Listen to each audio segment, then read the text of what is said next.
უნდა წამოხვიდე თუ არა სამსახურიდან და შემდეგ დაიწყო ბიზნესზე მუშაობა, თუ შეგიძლია თან იმუშაო შენ სამსახურში და თან პარალელურად იმუშაო ბიზნესზე.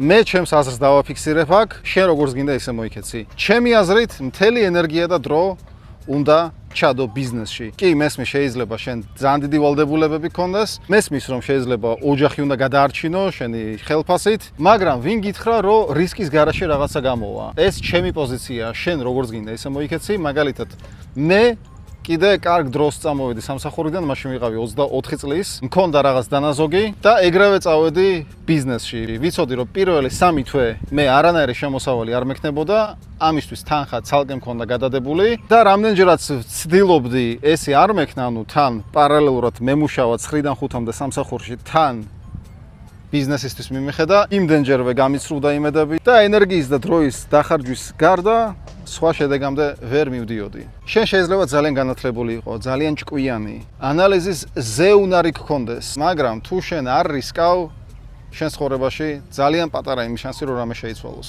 ამიტომაც ჩემი აზრია, კი, შენ უნდა წამოხვიდე სამსახურიდან და მთელი ენერგია და დრო დაუთმო ბიზნესის განვითარებას. სხვანაირად ვერც კი შეიგრძნობ ბიზნესის განვითარების გზას ამ პროცესს, რაც ყველაზე დიდი кайფია, გამოვა არ გამოგივა, ყველაზე მაგარი ზუსტად ეგ არის. თორე რომ იცოდე რომ გამოგივა, რა ინტერესი იქნებოდა, ხო?